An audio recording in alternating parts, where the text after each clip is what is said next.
Welcome to BharatLens, India's sharpest eye on world affairs. Russia, United States, Australia, India, Romania, Pakistan, Myanmar. In the last 3 weeks, oil refineries and energy plants across 7 countries have caught fire or exploded, one after another, in rapid succession. Governments are calling these incidents technical failures, industrial accidents, under investigation. But here is the question nobody in power wants to answer out loud. What are the odds that refineries in 7 different countries, across 4 different continents, all malfunction at exactly the same time, during the worst global energy crisis since the 1970s? Today we map every single incident. We look at who benefits. We examine the 3 theories that intelligence analysts are quietly debating. And we ask the question that your evening news is too nervous to ask. Is someone deliberately targeting the world's oil supply? To understand what is happening, you first need to understand the environment these refineries are operating in right now. Since February 28, the day the US-Israel war on Iran began, the closure of the Strait of Hormuz, through which around 20% of the world's oil trade passes, triggered a global fuel crisis. The International Energy Agency recorded a fall of 85 million barrels in global oil inventories in March alone, the sharpest drop since COVID-19. Brent crude crossed $94 a barrel this week. Petrol prices are rising across the world. And here is the critical detail that explains why refineries are suddenly so vulnerable.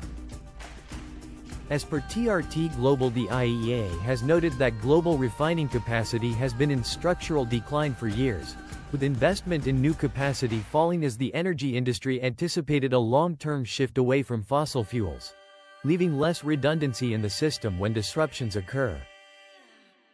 In other words, the world's oil infrastructure is already stretched to breaking point. It is running hotter, faster, and with less maintenance buffer than at any point in recent history.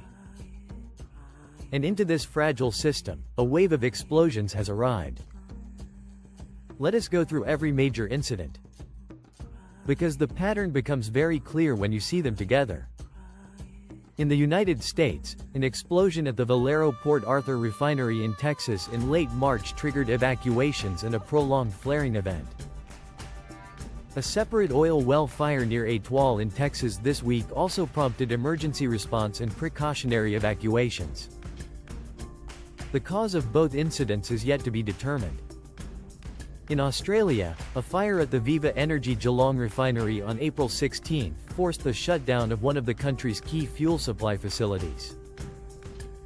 Authorities pointed to a likely technical failure, with no evidence of sabotage reported. But here is the context. Australia only has 2 major refineries left. This was one of them. Viva Energy's management acknowledged the shutdown but said it was unrelated to geopolitical tensions. Perhaps, but the timing is extraordinary. In India, a boiler explosion at a Vedanta power plant in Chhattisgarh killed 9 workers. Days later, a fire broke out at the HPCL Pachpadra refinery in Rajasthan, disrupting commissioning plans for a brand new facility on the very eve of its launch. The HPCL Pachpadra fire delayed a refinery India urgently needed to offset Hormuz-driven import disruptions. The refinery was supposed to be inaugurated by the Prime Minister. Instead, it was engulfed in flames. In Romania, an explosion at the Set Vest power plant in Bucharest caused a fire that damaged multiple transformer units and led to temporary instability in the city's power grid. The cause has not been confirmed. In Myanmar, explosions at fuel tanks in the port of Homalan were reported with casualties. In Pakistan's Haripur, a gas pipeline explosion killed 8 people including children. And then there is Russia, where the situation is completely different, because the attacker is known. Ukrainian drone strikes have repeatedly targeted oil infrastructure, including the NORSI refinery in Nizhny Novgorod and the Tuapse refinery in Krasnodar Krai. Both facilities sustained fires and operational disruptions. Ukraine has confirmed it is conducting a sustained campaign targeting Russian energy infrastructure, describing the strikes as an effort to reduce the oil revenues funding Moscow's military operations. The campaign has intensified in 2026, with Ukrainian forces striking multiple Russian refineries within weeks of each other. And as of today, April 22, drones attacked the Russian city of Saizon in the Samara region overnight. Eyewitnesses captured drones flying over residential buildings. Powerful explosions, more than a dozen of them. Bright flashes observed over the city. The Saizon oil refinery is located 3 kilometers from the impact zone.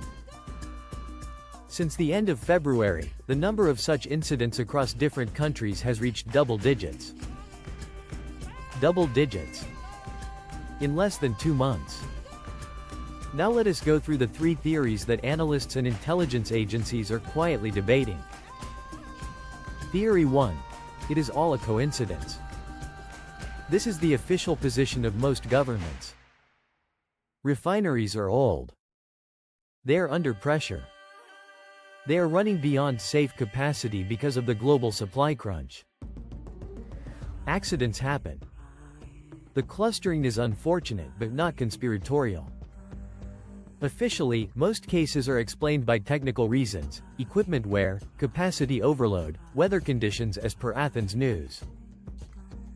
Is this possible? Yes. Is it sufficient as an explanation? Barely. Because it still does not explain why the clustering is so extreme, so geographically spread, and so perfectly timed with the worst energy crisis in 50 years. Theory 2. Some of it is deliberate, some of it is not. This is the more nuanced position, and probably the most accurate one. The Russian refineries are being deliberately targeted by Ukraine. That is confirmed. No ambiguity there. But beyond Russia, there is a gray zone. Some analysts draw attention to the coincidence of factors: growing load on the energy system, geopolitical tension, and the high dependence of world markets on the stability of supplies. Direct evidence of coordination or external influence has not been provided at the moment. Under this theory, most non-Russian incidents are genuine accidents, but they are happening because the system is under extraordinary stress. Refineries are being pushed beyond their limits because of Hormuz. And when you push any machine beyond its limits, it breaks. Theory 3. This is the opening phase of energy warfare. This is the theory that nobody in government wants to say publicly, but that several defense analysts are writing about privately. The logic goes like this. In modern geopolitical conflict, you do not always fight with soldiers and missiles. You fight with economics. You fight with supply chains. You fight with energy. The most effective way to destabilize a country is not to bomb its cities. It is to make fuel unaffordable and unavailable for its people. Ukraine is doing this openly to Russia. But the theory suggests other actors, potentially with Iranian or Russian backing, may be doing the same to Western-aligned countries, using methods that look like accidents and cannot be traced back to a state actor. Even isolated accidents at key facilities can affect the market balance. A series of similar incidents in different regions increases the feeling of vulnerability of the energy system. As a result, a situation is forming in which even without large-scale supply disruptions, the psychological factor begins to play a significant role, affecting prices and expectations of market participants. That last point is crucial. You do not need to destroy every refinery. You just need to create enough uncertainty, enough fear, enough doubt, and the market does the rest. Oil prices spike on psychology alone.